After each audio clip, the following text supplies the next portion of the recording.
The house smelled like cedar and coffee, the way it always did on Sunday mornings. My daughter stood in the doorway of the kitchen, one hand on the frame, smiling the way she used to when she wanted something. "It's just for a few nights, Mom," she said. "While we get the renos done, you'll love the hotel, it's got a pool." My son-in-law was already loading a bag into the trunk of their SUV. He didn't come in to say hello. He never did anymore. I was 67 years old. I'd lived in that house on Birchwood Crescent in Kitchener for 31 years. I'd raised my daughter in that house, painted every room twice, planted the maple tree out front that now stood taller than the eaves. I didn't want to leave, but she had that look, the patient one she used when she thought I was being difficult. So I packed a weekend bag, grabbed my cardigan, and got in the car. I remember watching the house disappear behind us as we turned the corner. I had a strange feeling in my chest. Not panic, just something quiet and certain, the way the air changes before a storm. I almost said something. Instead, I looked out the window and watched the familiar streets blur past. The hotel was on the edge of town, a mid-tier chain near the highway. Not the kind with a pool. My daughter carried my bag up to the room, set it on the luggage stand, and hugged me quickly. "We'll call you tomorrow, okay? Get some rest." Her eyes didn't quite meet mine. My son-in-law stayed in the hall. He never came in. I heard the elevator doors close before I'd even taken off my shoes. I've lived long enough to know that when something feels wrong, it usually is. I sat on the edge of the bed and took stock. I had my purse, which had $30 in cash I always kept tucked in the inside zipper, a habit from when my late husband, Bernard, used to say, "You should never be without walking around money." I had my phone. I had my blood pressure medication and my reading glasses. I did not have the manila folder I kept in my kitchen drawer with my property deed, my banking information, my TFSA account numbers, and the copy of my will. I'd brought it out that morning to double-check something, and I couldn't remember putting it back. I didn't sleep. By 2 a.m, I'd called my daughter 4 times. It went to voicemail each time. I called the house line, the one she'd insisted I keep paying for, because emergencies, and got a message saying the number was no longer in service. I sat in the dark of that hotel room and listened to the highway outside and understood, very quietly, that this was not about renovations. In the morning, I called a cab. Not Uber, I never figured out the app and I wasn't about to start now. The driver was a kind young man who didn't ask questions when I told him the address on Birchwood Crescent. He dropped me at the end of the lane. My maple tree was still there. The front garden looked untouched, but there was a lockbox on the door, the kind realtors use, and a small yellow sign from a property management company tucked under the mailbox flap. I stood on my own front porch and tried the key I'd carried on the same ring for 31 years. It didn't turn. I tried again. The lock had been changed. A neighbor I'd known for 20 years, a retired schoolteacher named Pat, came down her front steps with her dog. She stopped when she saw me. "Dorothy," she said carefully, "I thought you'd moved." "Moved where?" She hesitated. "Your daughter came by last week. Said you'd decided to downsize. Said it was getting to be too much for you." She looked at the lockbox. There were people here Thursday measuring the rooms. I thanked her. I kept my voice even. I turned and walked back to the sidewalk, and I did not let myself fall apart on the front lawn where the whole street could see. At the corner, I found a Tim Hortons.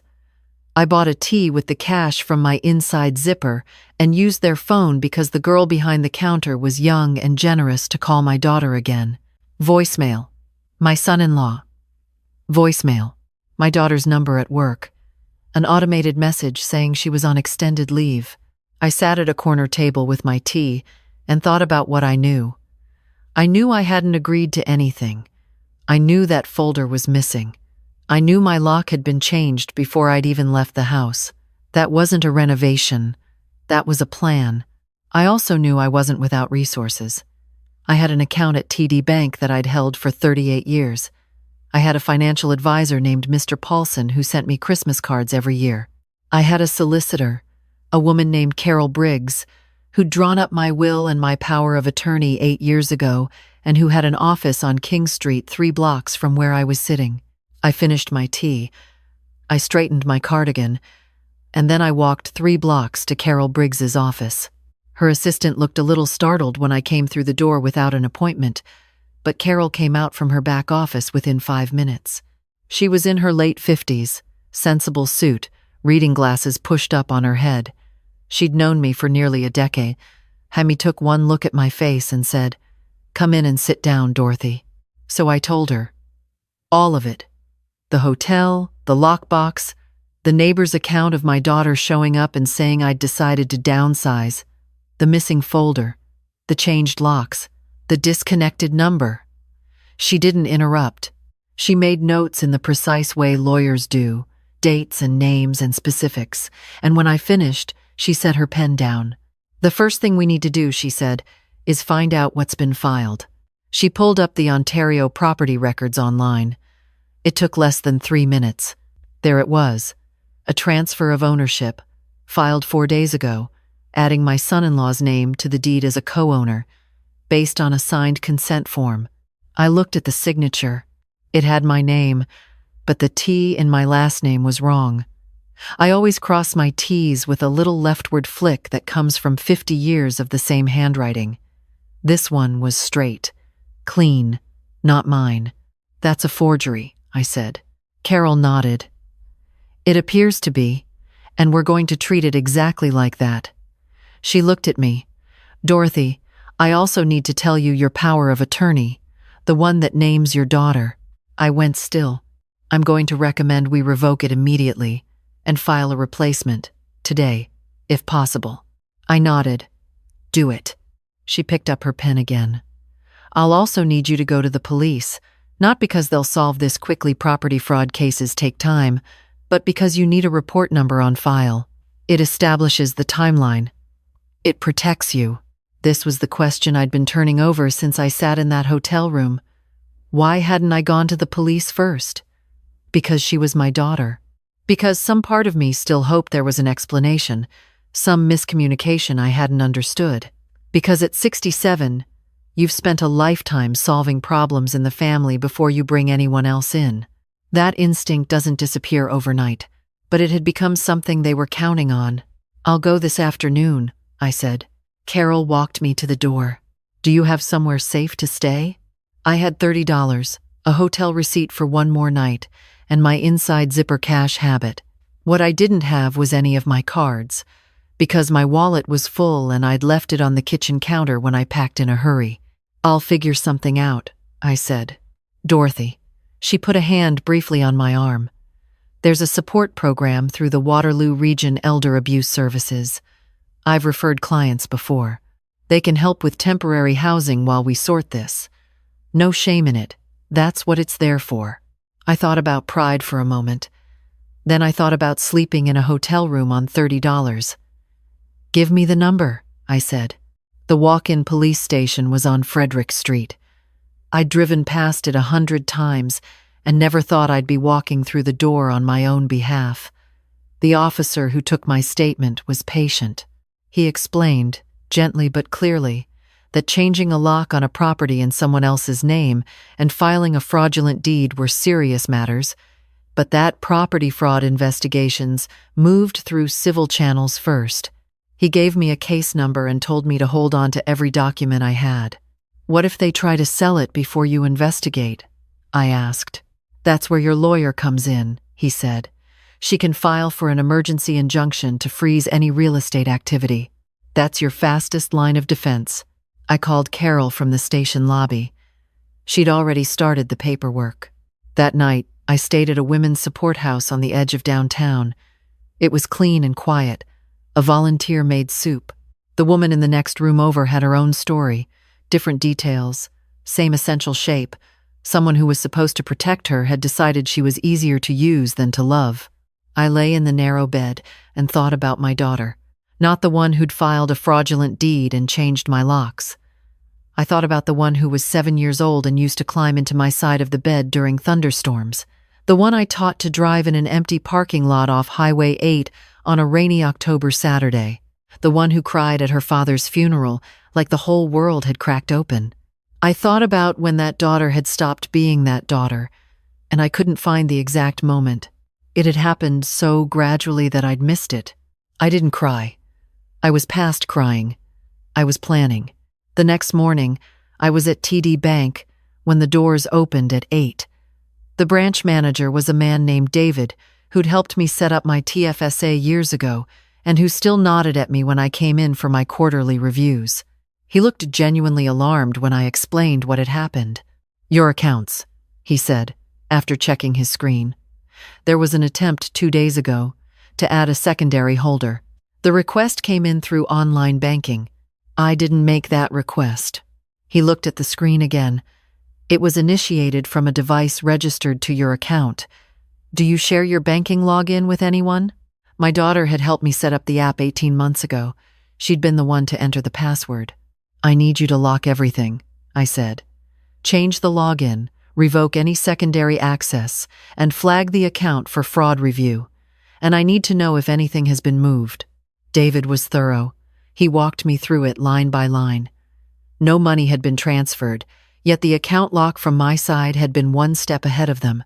But a transfer had been queued, pending approval, for the following morning. "We canceled it. I want a paper record of everything we do today," I said. He printed it all. I signed where I needed to sign. By the time I left, my accounts were locked tight, flagged for fraud monitoring, and my daughter's online access was gone. I stood on the sidewalk outside and breathed in the October air. That afternoon, I sat across from Carol Briggs again. She had news. The emergency injunction had been filed and granted all real estate activity on the Birchwood Crescent property was frozen pending investigation. A realtor who'd been contacted about listing the house had been served with a cease order. "They were moving fast," Carol said. "The listing would have gone up this week." "How much was it listed for?" "780,000. She said it carefully, watching my face. "I'd paid $42,000 for that house in 1993. I didn't speak for a moment. "My son-in-law," I said finally, "has debts. He's had financial trouble for years. My daughter never told me the details, but I've seen enough to understand." Carol nodded. She'd seen it before. "He convinced her," I said. "Not as an excuse, just as an attempt to understand the architecture of it." "Possibly," she said, "but she signed. Her name is on the transfer. Whatever the influence, she participated." I knew that. I just needed to say it out loud. Over the following days, I gathered what I could. I went back to the hotel and collected my bag. They'd held it at the front desk, which was a small kindness in a week that hadn't had many. I took the bus to my neighbor Pat's house and asked if she remembered anything else about the day my daughter had come by. Pat was careful, a little uncertain, but she remembered that a man with my daughter had taken photographs of the front of the house and that a moving truck had come that same afternoon and taken several large pieces of furniture. "I thought you knew," Pat kept saying. "I really thought you knew." I told her it wasn't her fault. I went to the local post office.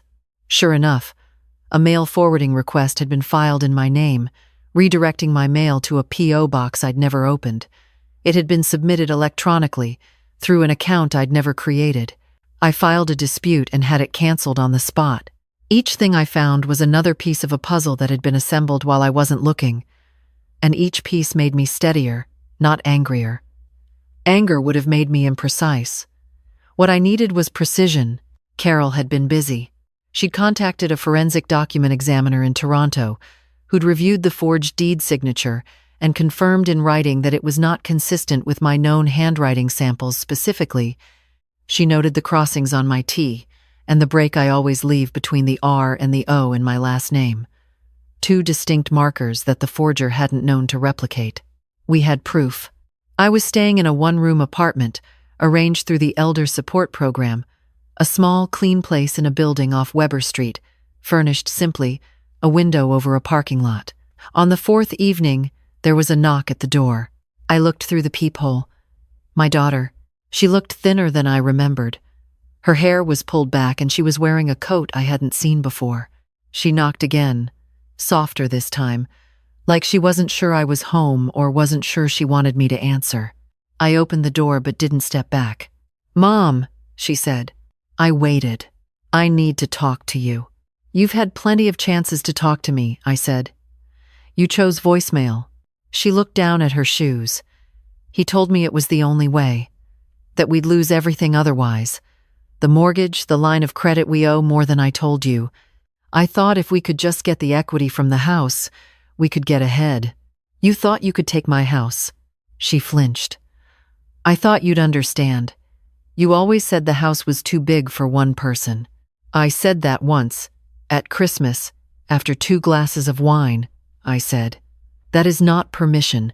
She was quiet. Then, very quietly, "I know. You forged my name." He handled the paperwork. I didn't know it was a forgery until after. I studied her face. I was her mother. I'd been reading that face for 40 years. There was something true in it now. Frightened and ashamed, the way she looked when she was 16 and had made a bad decision and knew it. But being manipulated by your husband does not erase your signature on a document. "You're going to have to testify," I said. "Carol will need a statement from you. Everything you know about what was planned and when." She blinked. "Against him?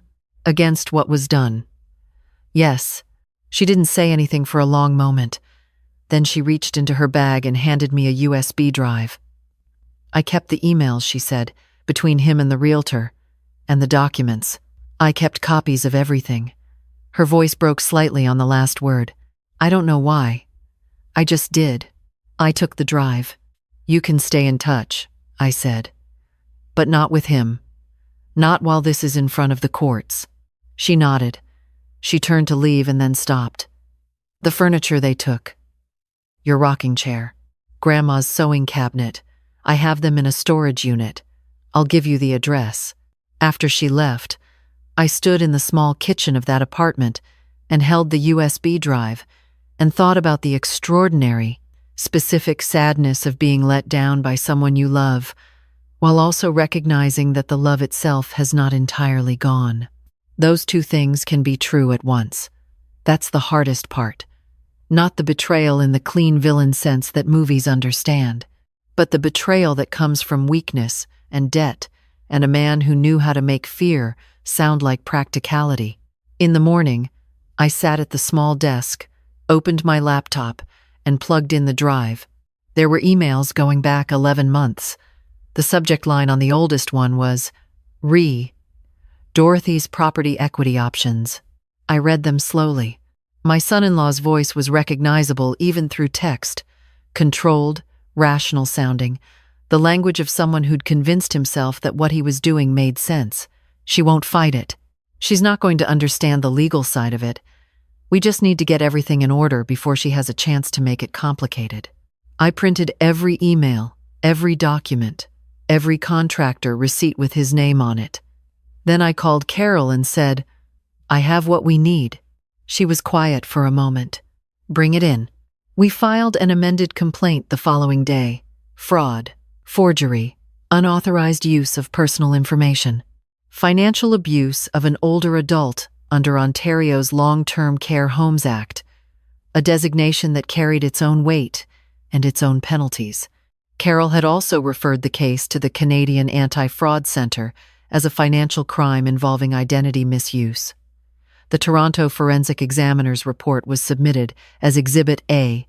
When I left Carol's office, the October sky had gone the particular clear blue that only happens after several days of gray.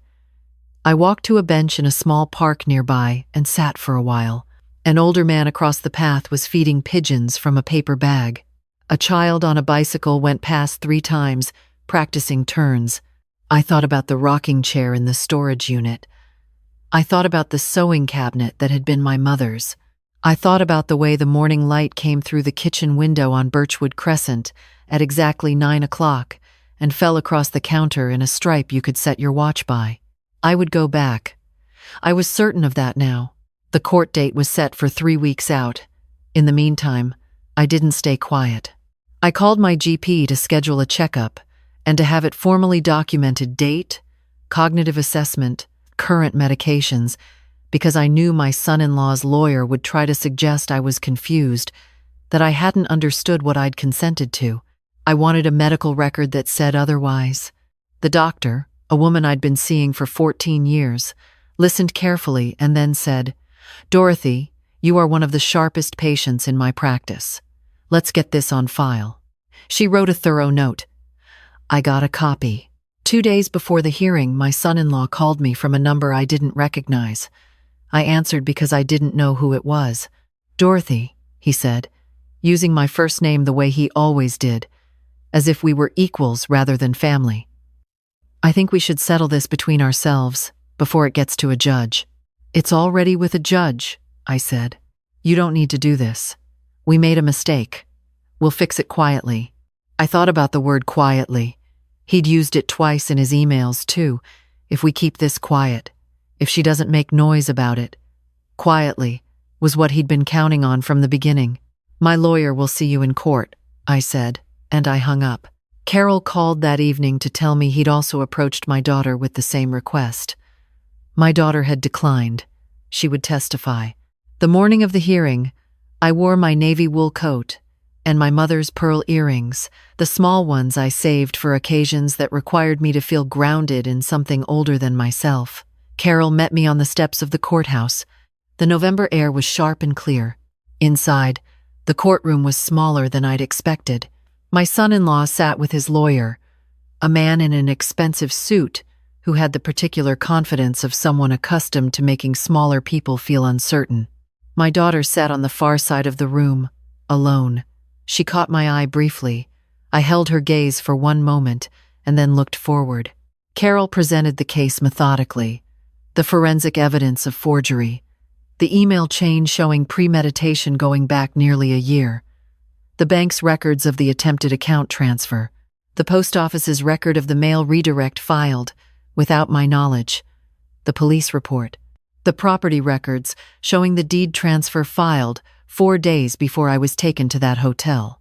She was precise, and she was thorough, and she did not raise her voice once. The judge was a man in his 60s, careful-looking, who took notes in the old-fashioned way, by hand. When my son-in-law's lawyer stood and began to suggest that I had agreed to the arrangements verbally and later become confused about what I'd consented to, the judge held up one hand. "We have a forensic document examiner's report indicating the signature is not consistent with the applicant's known handwriting," he said. "We also have email evidence indicating premeditated planning. I'd like to move on." My son-in-law's lawyer sat down. The judge looked at me. "Mrs. Garland," he said, "would you like to make a statement?" I stood. "My name is Dorothy Garland," I said. "I have lived in this province for 67 years. I worked as a registered nurse for 34 of them. I raised my daughter on my own after my husband died. I paid off my mortgage. I managed my finances carefully and independently for my entire adult life." I paused.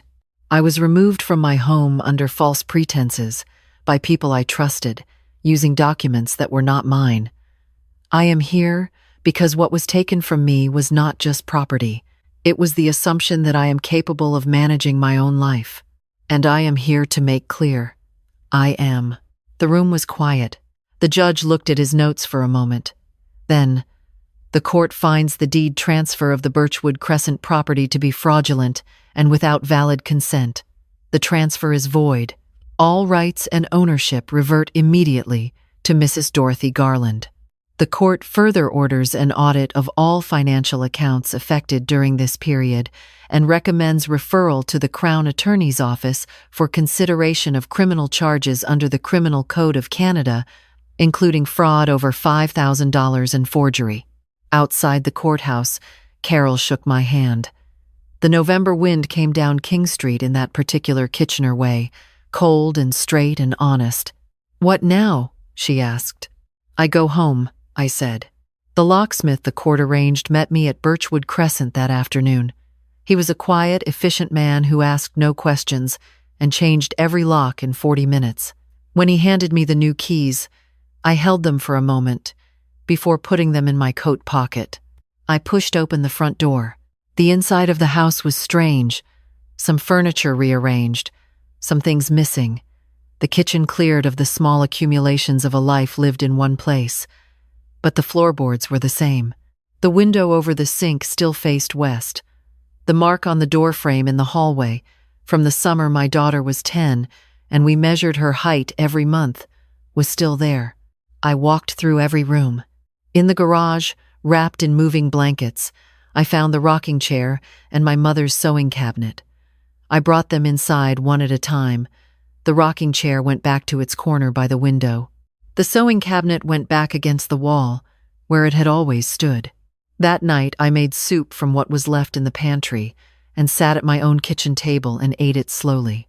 I didn't feel triumphant. What I felt was something quieter, the recognition that I had not disappeared, that when someone decided I was convenient to remove, I had refused to be removed, that I was still here, still myself, still Dorothy Garland in the house I had earned. My daughter called that evening. Her voice was careful, fragile. "Is it done?" she asked. "The legal part is just beginning," I said, "but the important part is done." She was quiet for a moment. "I don't know how to fix this." "You can't fix it quickly," I told her. "But you can be honest. With the courts and with me. That's where you start." A long pause. "I'm sorry, Mom." I had known her voice since before she could form words. I could hear the difference between performed and real. This was real. "I know," I said. "We'll take it slowly." After we hung up, I sat for a while in the rocking chair. Through the window, I could see the maple tree in the front yard, bare now in November, the branches against the dark sky. Bernard had helped me plant that tree. My daughter had helped me water it the first summer, dragging the garden hose from the backyard in her little rubber boots. A few months later, a social worker I'd been connected with through the Elder Support Program asked if I'd be willing to come and speak at a community information session, not as a victim, as someone with experience. I went on a Wednesday evening in February. There were about 20 people in the room, different ages, most of them worried about someone they loved or worried about themselves. I didn't use notes. I just told them what had happened and what I'd done and what had worked. I told them to get their documents in order, to know who their lawyer was, to keep a small amount of cash accessible, to trust the instinct that something is wrong even when someone you love is telling you it isn't. The hardest part, I said, isn't the fraud, it's the grief, because someone chose to use you and that someone was supposed to be yours. You have to hold both things, what they did and who you were to each other. You don't have to resolve them, you just have to keep standing. A woman near the back, maybe my age, maybe older, raised her hand. "How do you keep trusting anyone after?" I thought about it for a moment. "You trust more carefully," I said. "You stop giving trust out of habit and start giving it out of evidence. It's not the same as before, but it's not nothing." On the drive home that night, I took the long way, through the old neighborhoods, past the hospital where I'd worked for 2 decades, past the school my daughter had attended. The city looked the same as it always had. Familiar and solid, the way places are when you've been in them long enough to feel their shapes without looking. I turned onto Birchwood Crescent and pulled into my own driveway and sat for a moment before going in. There are things that happen to you that change the outline of your life, not the substance. The substance stays. What you know, what you've built, who you are in the deepest sense. But the outline changes shape around it, and you have to learn the new shape. I had learned mine. I went inside.